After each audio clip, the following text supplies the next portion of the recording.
Before your child's dental appointment under sedation, you will need to arrange for a ride home for you and your child so you can give them your full attention. You may not take public transportation home with your child after the procedure. If your child develops symptoms such as fever, cough, stuffy nose, vomiting, diarrhea, or a positive test for COVID or the flu 48 hours or less before the procedure, please call your child's dentist to reschedule. It is very important for your child to have an empty stomach when given sedation medication.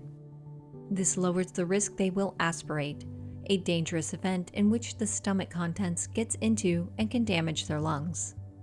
Your child should not eat or drink after midnight the night before the appointment. Your child may only drink 2 ounces of water up to 2 hours before the appointment. If they do eat or drink anything before the appointment, tell their dentist right away. On the day of the appointment, you and a second adult will need to accompany your child and will need to stay at the dental clinic for the entire procedure. Dress your child in comfortable, loose-fitting clothing. Your child will be given the sedation medication in a small cup to drink. You can stay with your child while the sedation begins to work. Most children begin to get sleepy and calm.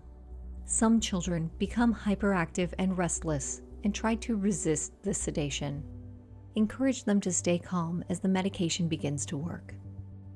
Once under sedation, your child will be stabilized in the dental clinic chair to keep them safe and secure. Your child is not expected to fall deeply asleep. They should still be able to respond to their dental care team as needed.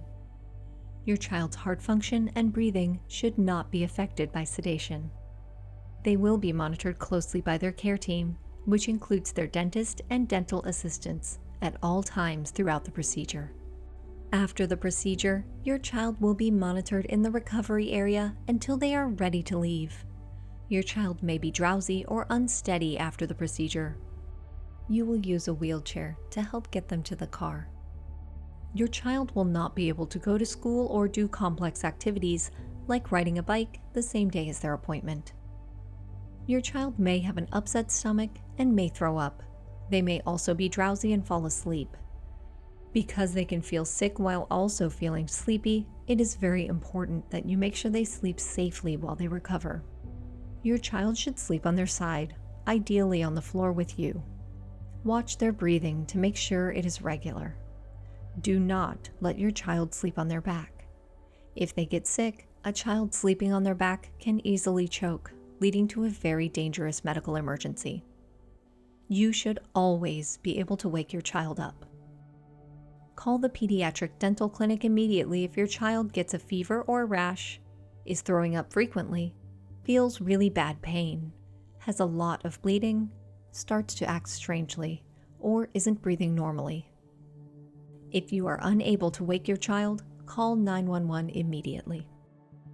Your child should be able to resume normal activity the next day. For more information, call your child's pediatric dental clinic.